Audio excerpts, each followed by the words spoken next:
Hello and welcome on Stocks Advisor channel.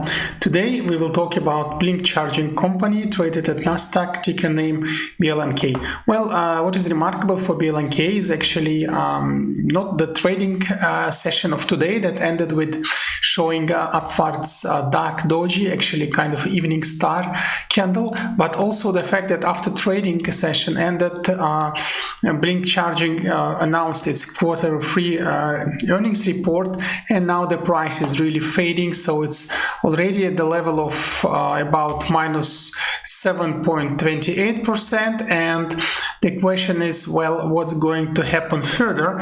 Are we going to open lower or even lower tomorrow? So the current level is something like 9.68. so if we would draw it here, it's actually at these levels, and we are sitting in the current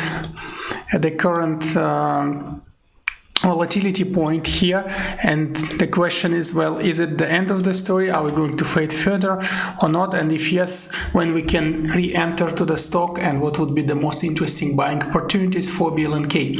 Well, to understand the levels, we first of course need to see what are the technical supports and stops here that might stop price from fading further.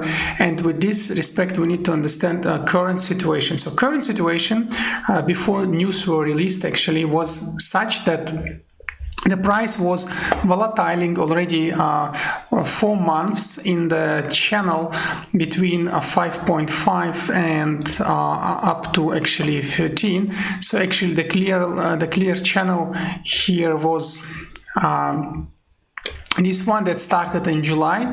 The lower level of this was, let's call it T1 line, and then it started to form the downwards channel, so narrowing the current trading let's say opportunities or capabilities that started somewhere from beginning of August. This one we can call R1 level, and here what we see, the price was volatiling from bottom to top of R1 T1, narrowing down, and everyone was expecting until the narrowing will take place, so when the flagging will take place and when the price will pierce further or decline. And now what we see today, before the news were released, actually we again touched R1 level, trying from the volatility level V1 actually to rebound, but because the rejection takes place, most probably what will happen today, we will go all the way down till T1, and the question is, are we going to go further? So most probably we will touch, at least try to touch T1 level, and for those trying to play a daily volatility, maybe it would be interesting to play between T1 V1 wave.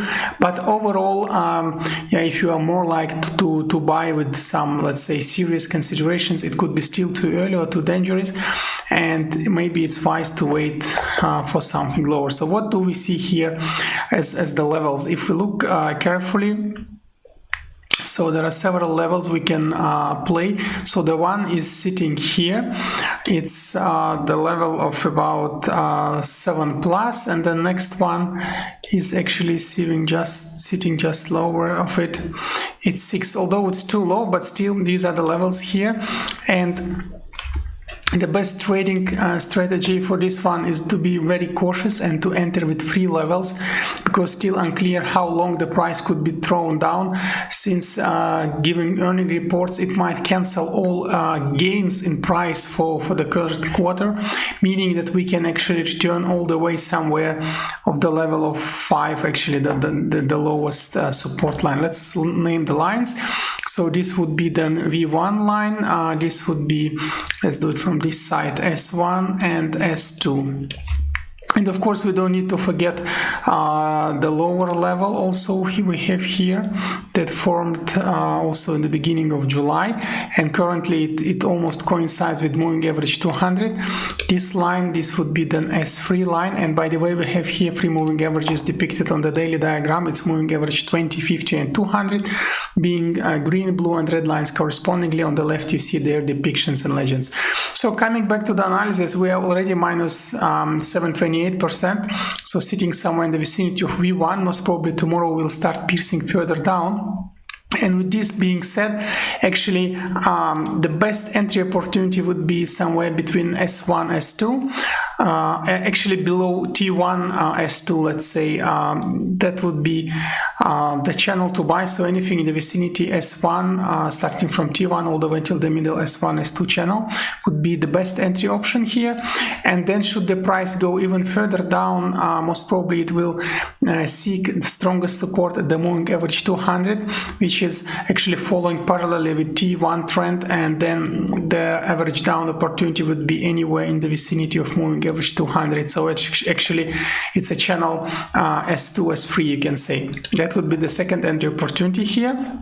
And then it's advised to buy with 1 to 2 average down. And again, in case there would be very big panic sell, just to keep it in mind, because we always like to be very safe and give the most cautious and safest advice.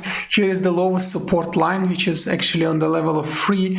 And yeah, of course, it's no given at all we go there, but just in case, keep some possibility to average down if needed. So let's say one portion at least in vicinity of this line, and that would be then it. So it's advised here to have it 1 or 1.2 portions actually to buy. Let's say one portion would be enough, one portion to average down here, so just in case. So to keeping this in mind, that's the strategy here to play. So anything that goes at 1 and starts reversing, it's the best advice to sell at V1. Don't wait too much, not given that trend R1 will be still again reconfirmed. And if it goes all the way until moving average 200, then actually T1 line will work as a second resist line. Because what we might observe here is a parallel shift of the trading line, meaning that T1 might be shifted and somewhere parallelly forming this one, and then in order to reach it we will need a zigzagging. So it will be probably something like that, or might be just one of the scenarios in case we go to all the way till the second circle of entry. So with having said this, that's the strategy.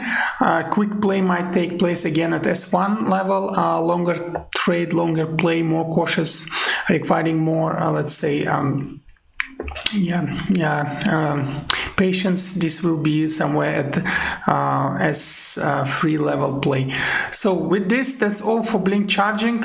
Sorry for those who were holding the position overnight, but it again opens opportunity. So if you know how to play, you can average down and still exit with some profits. Remember that the game is not over until you press sell button. So with this, always keep some funds for average down and know what you do. That's the key for positive and actually successful trading. On that, thank you, and this episode is ending. Please do not forget to subscribe to our channel. Also press the bell, this way you will not miss our new videos and new interesting discussions for US-based stocks.